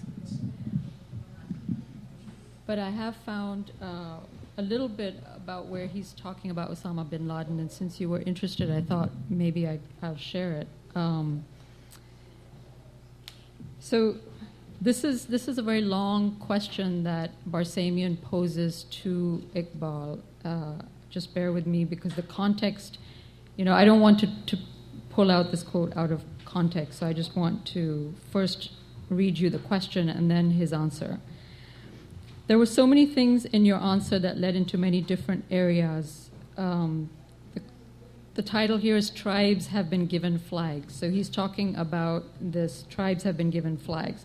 Let me just take one thread and cite Robert Fisk in The Independent. He writes about, quote, the growing fury of thousands of Saudis about the continued American military and political presence in the land which is home to Islam's two holiest shrines, Makkah and Medina. It was not by chance that the bombs that exploded in Kenya and Tanzania and the U.S. embassies occurred on the 8th anniversary to the very day of the arrival of U.S. troops in Saudi Arabia following Iraq's invasion of Kuwait in 1990.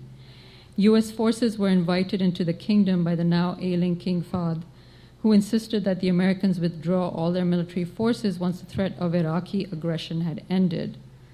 The Americans did not keep their promise, and today thousands of U.S. military personnel are still based in Saudi Arabia, with key operatives inside the Saudi ministries of defense and interior, just as they were in Iran before the fall of the Shah.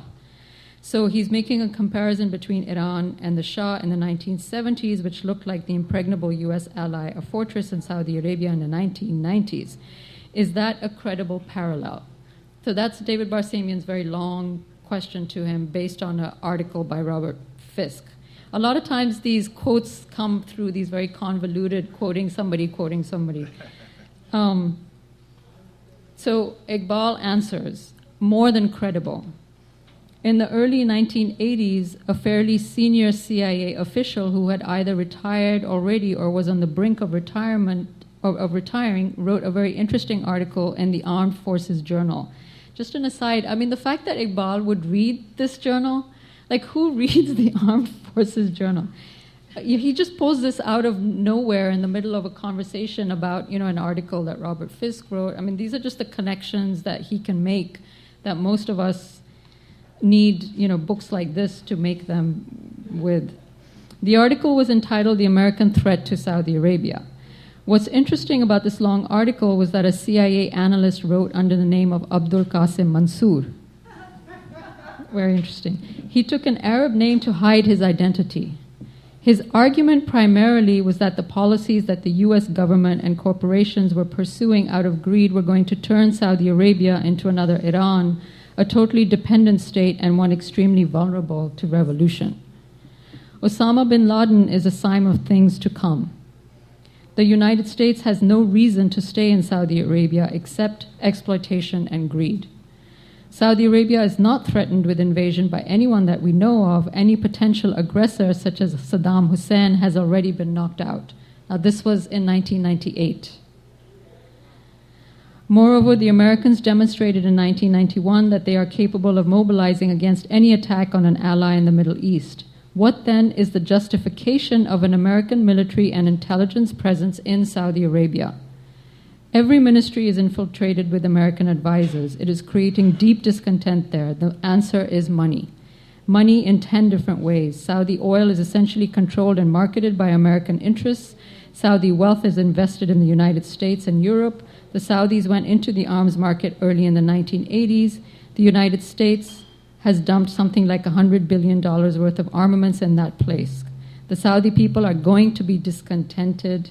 Fisk is totally right. So that's just one of the many places where he's talked about growing Saudi discontent. Thank you. Please go ahead.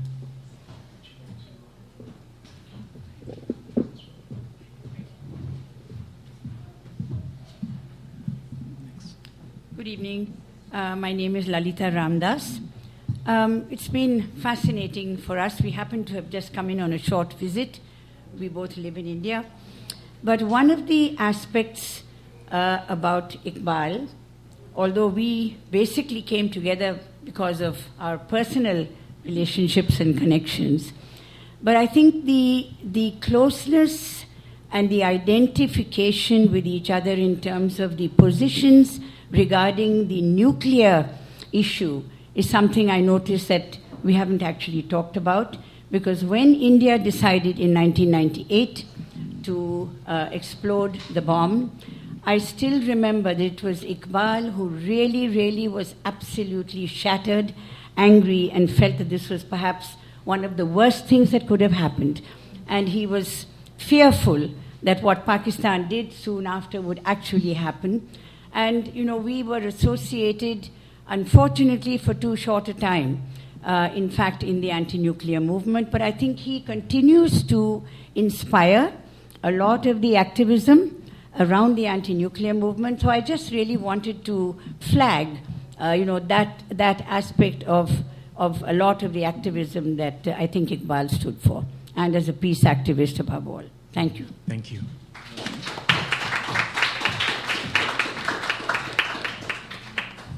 Just a small addition that he worked quite a lot, actually, the earlier stages of taking Pakistani journalists to India. Mm-hmm. So the people-to-people interaction between India and Pakistan was more or less initiated by him at that time. And before we have a final word from Siraj, is there anyone else in the room who'd like to share some words? Perhaps over drinks. Oh, please do. I see you. Please. There's a couple of people. Someone over here. Would you like to come up? We'd be happy to hear from both of you. I was pointing at you. Would you like to start? Thank you. And then after that, thanks. I actually was in a class of Iqbal's. I was a student at Mount Holyoke. My name is Kavita Ramdas. And I think, we heard a lot about his role as an activist, as an intellectual, but I think if you had the pleasure of being a student of Iqbal's in a class, you would understand that Iqbal was also a consummate storyteller.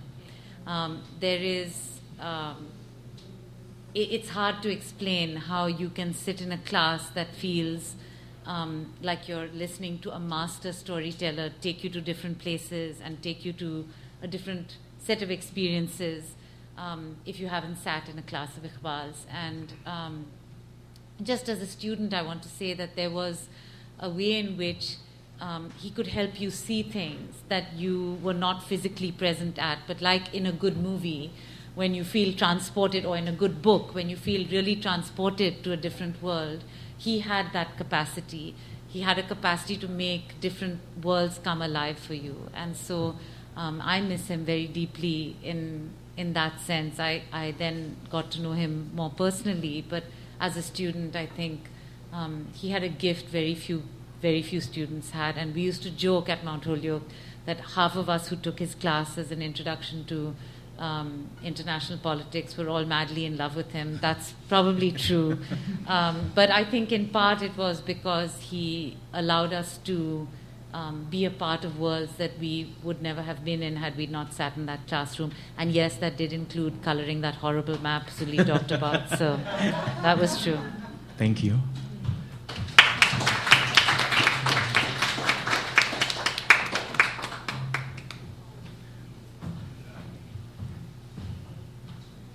So I went to Hampshire College because of Iqbal. I met him when I was 14 at one of my childhood friend Zora's houses. And, he used to call Zora his, I guess, granddaughter, or he was her great uncle.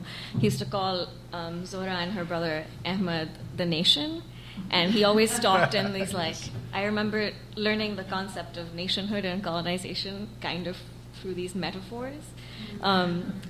And I remember seeing Iqbal when I was 14, and there was this big hullabaloo. My parents were big fans of everything Iqbal ever did, and so I was, sort of roped into being one also. And I was very disenchanted with school, which is what my whole life was at 14. And I talked about how terrible grades were and how horrible it was to learn in this environment where you're being this punitive environment, right? Where you're not really learning for the sake of learning, you're learning for the sake of pleasing the powers that be. And he said, well, you should go to Hampshire College. And, I was 14 and college was a little bit not that close. But he's like, you might have to wait. But, they don't have grades there. And I remember telling all my friends about this school. I went to this very rigid school where we had grades and everything was about grades. And I couldn't even believe that there was this place that existed. And then I met all these different Hampshire students over the years who talked to me about it, and they talked about these donuts where those of you who've been to Hampshire know about the moldy donuts. And Iqbal lived in one of the donuts for a little while, I guess. And all the international students, Hira is one of them, and one of them, would talk about how he made them food on weekends, which I just remember thinking, what a bizarre place where you go to college, where your professor comes and talks to you about the world and teaches you about colonization while he makes you dal chawal, or whatever it was that he made. I don't know if he was a good cook, but definitely he was a good cook. He was. Well, I wasn't sure if it was hungry college students or Iqbal, but regardless. And anyway, I feel like there's all these ways in which threads of Iqbal and threads of Hampshire all come, move through me. And one of them is that I'm a public defender, or trained as a public defender now. And I didn't think I'd ever be a lawyer because I don't really believe in the legal system in all these ways, but at all. But one of the things is that he taught me this idea of that's really important now to me, which is that people aren't disposable. And he talked about this in lots of ways, right? The Zionist students that came up to him and asked him these questions where he clearly was not on the same page as them, but that people aren't disposable, that engaging with people is really important. And that's sort of all of me, right? I don't believe in incarceration, and I don't believe in this legal system, but in huge part because I don't believe people are disposable. And I feel like Iqbal really, from 14 to now, I feel like he's still there, Anyway, thank you for letting me speak, especially after Kavita, which was awesome. Thank you.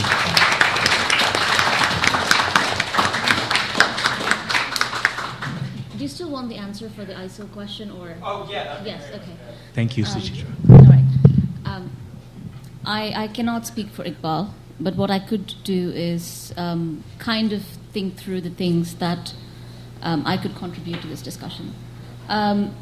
So I spent between 2008 and 2009 running a refugee legal aid clinic in Cairo where we gave legal aid for Iraqi refugees. And during that time, I think I met between at least 2,000 Iraqi families, and I had to sit through and go through their case summaries. And one of the things that constantly came through, whether they were Shia, Sunni, didn't matter which part of the country they came from, whether they were Christians, whether they were Jews, it didn't matter. What you really saw in these testimonies was that an entire society had been destroyed. And it had been destroyed. This was the Republic of Fear. And Saddam Hussein was, in so many ways, he was an equal opportunity abuser. And what you saw, story after story, was his belief that their country was never going to be put back again. And there was a deep sense of distrust, not just towards another community, but also within the same street, because entire streets had been ethnically cleansed.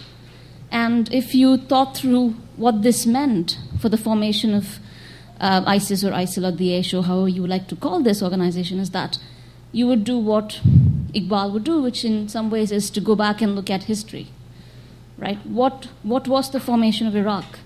How was Iraq formed? And in the formation of Iraq, what happened to these people?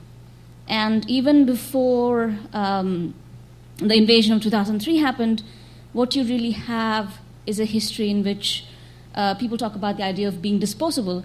Every Iraqi citizen at some point in time was made to feel disposable because it didn't matter whether you were Sunni or Shia or anything. Every family had a story of somebody or something happening to them. So what you really have is the society's fabric completely destroyed. So historically, people could not see themselves as a nation state. They could not see themselves as forget nation state, but they could not see themselves as a community. So I think that should inform, in some ways, how we look at Iraqis today, how they view a sense of order, how they view a sense of disorder, and what for them is a sense of order and disorder. So that historically, you would go back and look at what Iraqis feel. And again, I don't even know if many of them still consider themselves Iraqis, so that is one thing that you would do. The second thing is this idea of consistency. How would you consistently define an act of terror? How would you consistently define an act of violence against a population? And how does that population, again, respond back to it? And then you'd go back to questions of causation. What caused this? I think if somebody spent time understanding those questions, I don't think I do because it's complicated. Some days I ask the same questions and I walk away with different answers. And some days I walk away with just the opposite. I think these are the kind of tools of analysis that I think I would pick up from what reading his work over years.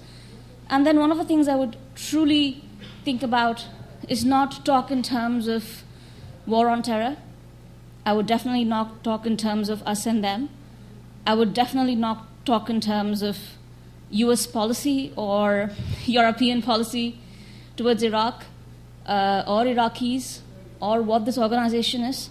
And what I would really do is just open the map and see what's happening. And I don't think anybody's looked at the map of whether you call it West Asia, Middle East, whatever you want to call it, in any real sense for a very long time. And then look at what's happening. I would definitely look at the statements coming out that's been put out. And perhaps if somebody does that, and I think that would be one way of doing it. But what you really see is that this is simply a long continuum and something else is going to happen. It's not going to stop. And it will mutate into something else. And the question is whether that mutation is going to be more visceral. Probably it is going to. And then how do we deal with that viscerality is how the next 30, 40, 50, 60 years will be defined. And I think that is how I would think through it. But again, I encourage you to go back and read his work and see how you would think about it. Thank you. Before we have a final word from Siraj, let's give another warm welcome to the panel, another warm round of applause to the panelists.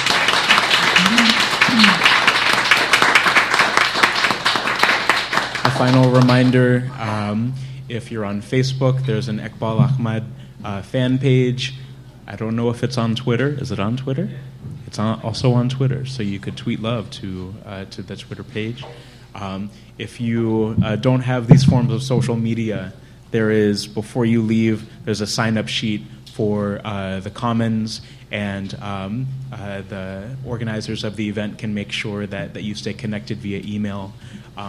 So a final word from Siraj. After that, please feel free to share a drink, share some food, more conversation, in building community together. Thanks to Connor also as well. Yes, thank you, Connor.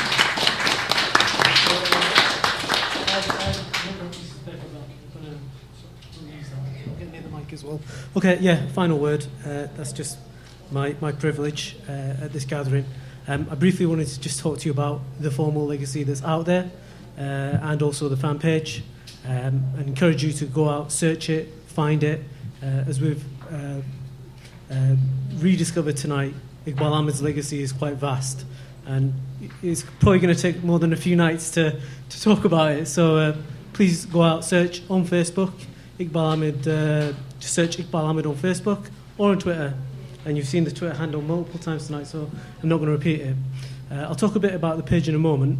The two other formal projects I wanted to talk about, with their permission. One is the Eqbal Ahmad Centre for Public Education, which is effectively a very esteemed group of people who have come together in Pakistan to promote citizenship.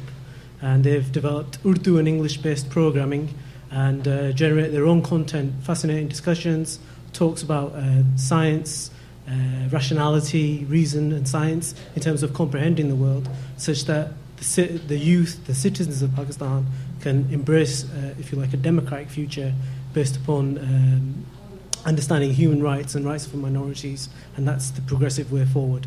You can go to their website and sign up for regular email updates. That's Eqbal Ahmad Centre for Public Education. Find them on Facebook, find them on Twitter. So please do check it out. Also, a very good resource of Eqbal Ahmad's writings there. The other formal legacy I wanted to speak about was the annual lecture at Hampshire College. It's been touched upon a number of times. Really great topics and very pressing issues get discussed in those lectures, and it's a big event in the year for formal legacy. If you go to YouTube Hampshire College, there's a full archive there. Also on the fan page, Vimeo page, when YouTube was banned in Pakistan, there's an archive there as well. And it's something we really try and take a lead from in terms of how we go and explore the legacy further. So those two things there. And if you watch the page, you'll see when those events are happening. So I just want to briefly talk about the page, and then we can all grab a refreshment and have a bit more of an informal discussion. So about the page, effectively it is a fan page. It's an informal place. We're about really getting access to Iqbal's writings and videos out there, direct to page friends, particularly the youth, but not solely, because we're all still young in my eyes. But so that's one of the primary objectives of the page. What we also try to do is seek out collaborations to bring out, if you like, in a contemporary setting, some of the lessons of Iqbal's work and connect it with contemporary struggle. So that's manifested itself in a number of collaborations. Sure.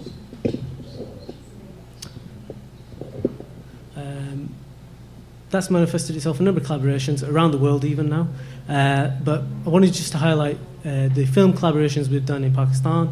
So that's been working with some really great filmmakers. Act of Killing, about the Indonesian genocide in the mid-60s. That's actually changing the conversation when it comes to justice for the victims and survivors. Double-set film. Yes Men Are Revolting, considered quite... I think the crack commando of clown activists is how they've been described, but they've raised important issues about environmental awareness, holding corporations to account. They don't do cat videos. I think they'd want me to say that, because that seems to where modern activism goes. Cat videos, I think we should focus it more on Iqbal's work, but they do polar bears and government officials. You can decide which is more challenging in that respect. Third film in the works to come back to Pakistan is The Narrow Frame of Midnight.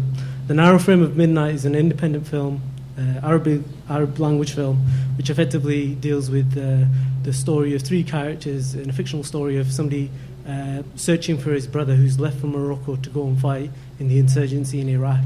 And it really examines, if you like, picking up in a post-invasion region, post-invasion Iraq and the wider region, what that actually means in if you like, for reality and how the world's being changed there.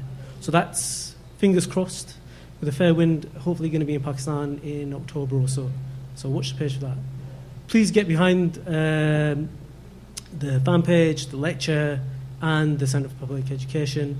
We'll try and chip away. I accept we only ever cover that much of a massive legacy, because I sit there sometimes scratching my head as admin as to how I'm actually going to cover this, because it's I'm quite in awe often. So what remains for me to say is thank you very much for coming along. I hope you had a good evening. This will be out online as well, so share it with your friends. The filming of this event. Thank you to all the participants. Thank you to Connor. Thank you to Brooklyn Commons, and keep supporting. And hopefully see you all in the future. Thank you. And thanks to Siraj.